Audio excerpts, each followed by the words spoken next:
کہ بزرگوں نے فرمایا ہے قربانی کے وجوب کے ساتھ، یعنی جس کے اوپر قربانی واجب ہے وہ بھی اور جس کے اوپر نہیں واجب ہے وہ بھی، ذی الحجہ کا چاند نظر آتے ہی وہ اپنے بال ناخن وغیرہ نہ تراشے۔ اس کی وجہ یہ ہے کہ حجاج کرام کی مشابہت، کہ جو حاجی حج کے لیے گئے ہوئے ہوں یا احرام کی حالت میں ہوتے ہیں وہ اپنے بال ناخن وغیرہ سب نہیں تراشتے نہ کاٹتے، تو ان کی مشابہت میں یہ حکم ہے اور یہ کوئی واجب نہیں ہے، مستحب ہے، کرے گا تو ثواب ہے، نہیں کرے گا تو اس پر کوئی اس کی پکڑ نہیں ہے۔ ان 10 دنوں کے اندر اگر کوئی کہ اس کے ناخن زیادہ بڑے ہو چکے ہیں یا بال زیادہ ہو چکے ہیں اور کاٹنا ضروری ہو گیا ہے، 40 دن سے زیادہ زیر ناف کے اور بغل کے بال رکھنے میں گناہ ہے۔ اگر وہ زیادہ دن ہو رہے ہیں ان 10 دنوں کے اندر تو پھر اس کو کاٹ لینا چاہیے، یہ 10 دنوں کا انتظار کرتے ہوئے مستحب کو پانے کی نیت میں گناہ کا ارتکاب نہ کر۔ یہ مسئلے کی وضاحت۔ اور دوسری چیز اس لیے بھی ہے کہ اگر وہ ناخن اور بال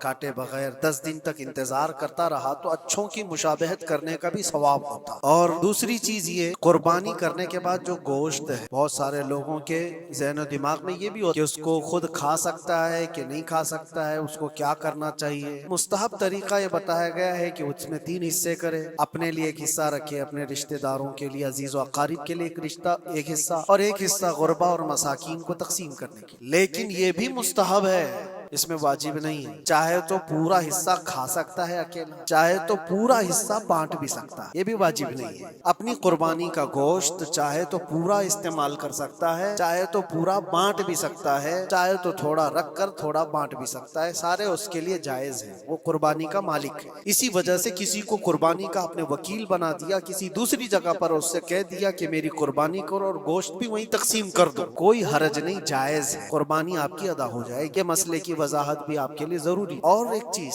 کچھ لوگوں نے یہ بھی پھیلایا کہ قربانی کا گوشت جمع کر کے رکھنا 3 دن سے زیادہ یہ جائز نہیں ہوتا۔ پہلے نبی پاک صلی اللہ علیہ وسلم نے منع فرمایا، لیکن حدیث پاک میں حضور نے فرمایا قربانی کرو، گوشت کھاؤ بھی اور گوشت جمع کر کے رکھنا چاہو تو رکھ بھی سکتے، اس میں کوئی حرج نہیں۔ قربانی کا گوشت چاہے تو وہ جمع کر کے رکھ بھی سکتا ہے۔ ہاں، قربانی کے جو دن ہیں وہ 3 ہی دن ہیں، بعض لوگوں نے 4 بھی لا کر کے ابھی پیش کیا ہے۔ اسی صاحب فکر نے یہ نیا مسئلہ پیش کیا ہے جماعت اہل حدیث کی طرف سے غالباً کہ چوتھے دن بھی قربانی ہو سکتی ہے، یعنی 10 ذی الحجہ، 11 کو، 12 کو اور پھر 13 کو بھی۔ اسی طرح سے بڑھتے ہوئے کوئی اور جماعت آئے گی وہ 15 کو بھی کر ڈالے، لیکن ایام نحر جو ہیں وہ 3 ہی دن کے ہیں، 10، 11 اور 12۔ 12ویں کا سورج غروب ہونے تک یہ ایام نحر کہلاتے ہیں اور انہی میں قربانی۔ اور قربانی کے لیے جو جانور ہیں وہ سب آپ کے سامنے پھیلے ہوئے ہیں۔ علم حاصل کرنا بھی مسلمان پر فرض ہے، کچھ چیزیں آپ بھی حاصل کریں۔